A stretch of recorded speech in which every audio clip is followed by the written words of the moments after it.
Hello, buddy. And today I am very excited because today I am going to review 28 Years Later, The Bone Temple, which is easily one of my most anticipated films of the year.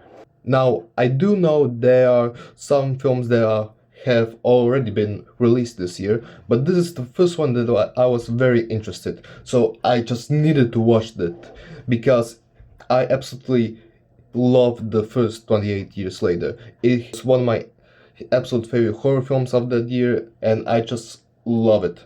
I just love the previous film. I even did a review of it when it came out, so check that out if you want to. But now, after a couple of months later, just a couple of months, it's crazy how fast this film released, but we got The Bone Temple, and my goodness, I loved it. Like, alright, first things first. This film was directed by Nia DaCosta, which, when I heard that, I did became a little worried because Danny Boyle wasn't the one directing, but Nia DaCosta did prove herself with horror with her excellent Candyman film. I thought her Candyman film from 2021 was fantastic. I loved that film. So when she was the one directing The Bone Temple, I was actually a bit excited. I was happy actually. And when watching that film, you can tell that this is a different director because Nia DaCosta isn't as chaotic with her editing and camera movements, which personally I do like. It does fit film, this particular film, but as a fan of the franchise, I do kind of miss the more chaotic sense that which the other films have, and also this film is like the best filmed visually. Like the previous films were filmed in like low cameras and even iPhones. That actually kind of helps like the dark grainy feel of the previous films, and I do prefer that kind of style over that, but that's just my personal opinion because everything else is fantastic. She did a fantastic job. Nia DaCosta's directing here is excellent. The way she directed scenes and the actors are fantastic. She deserves all the praise and credit because she did a fantastic job. But now let's talk about the characters and the acting because my god. Okay, first of all, Dr. Ian Kelson. He has become easily my favorite character of the entire franchise. Maybe. It's between him and Jim from 28 Days Later. But my god, Ian Kelson is a fascinating character. He was already a fascinating character in the previous film. He was easily my favorite character of the first film as well. He is just like the bits that we know of him just gave us what he was. He was a kind and caring man in a world that has gone into madness. But now, after seeing him in this, he is that. But he also is very playful. He likes to dance and like sing. Like my God, he's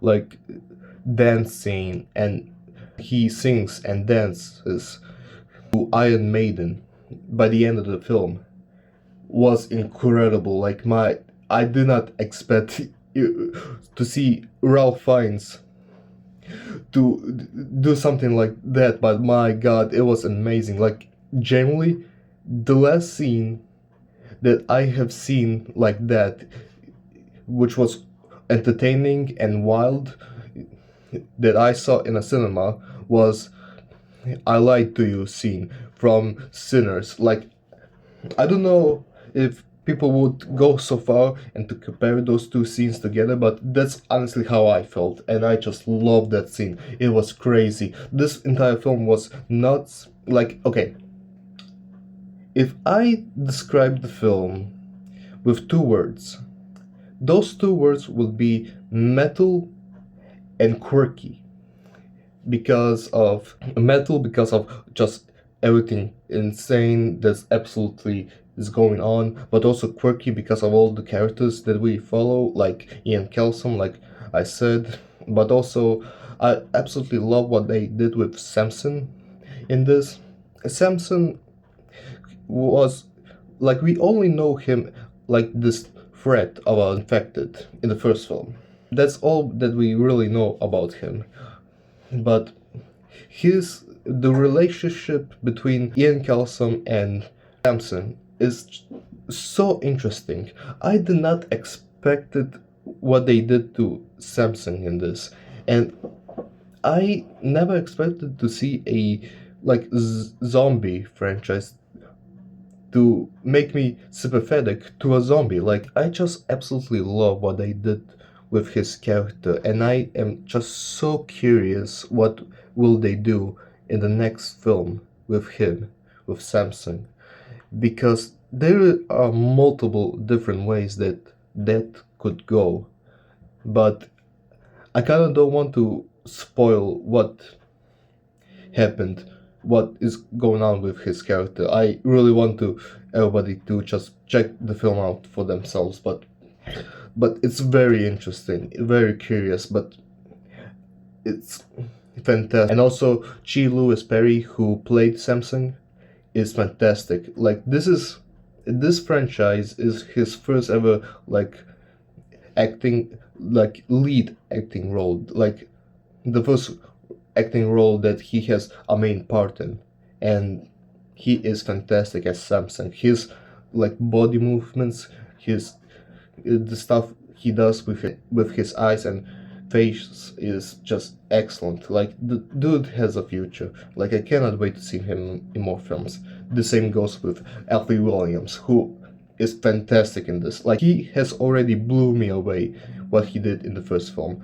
But my god, I cannot wait to see what Spike's story will continue in the next film as well. And lastly, I just need to talk about Jack O'Connor as Jimmy Crystal. My god, he is such an excellent villain in this, but also so interesting. Like, every single moment with Jimmy Crystal in this film, guy is so just unlikable. Like, when he is with around other people, the other members, the other Jimmys, or with other people outside of Cole, he is terrible. He is this monster, and he would just wish absolute worst of him. But then he meets Ian Kelsom, and when he meets Kelsom, that entire conversation between Jimmy and Ian is one of my favorite scenes of the film. It is so interesting because you can tell at that moment Jimmy is pretty much just a scared little boy. I mean, we have already seen Jimmy in the beginning of the first film, where he was this 8-year-old boy who was scared and running from the infected. So Jimmy has pretty much always been like a scared little 8-year-old boy this entire time. He pretty much became a cult leader to like have some control because he believes Oldneck or Satan is his father. Like, he genuinely believes Satan is his father, which is like wild. Again, I won't spoil what they did to his character, but it was very satisfying in a way,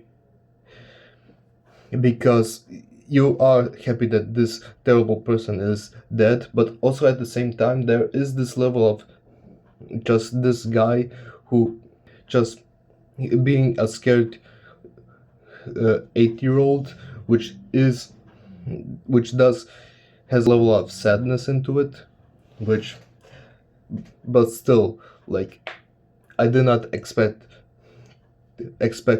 what they did to his character, but it's honestly perfect. I also like the music in this film. The needle drops throughout this film are great. I really like how they are used and just put into the story, especially with the Iron Maiden at the end. That entire scene, again, incredible. I loved it. And also, spoilers. for the end, because Jim, aka Cillian Murphy, is back. He is back, and when he showed up on the screen, I generally pointed at the screen. Like, I was actually kind of really happy to see him again. And my god, the way they just ended with Jim and his daughter, with them going to save Spike and Kelly, who is one of the Jimmys who helped Spike to get out of the cult, with them two just going off to help them, like while the original 28 Days Later theme plays, is just perfect. Like, my god, that is honestly the perfect way to end the film. And I just, like, generally, the first thought that I had when the film was over was, when will part 3 come out? Because I cannot wait. This film was amazing. I absolutely loved it. I do not know if I would put it. I don't know which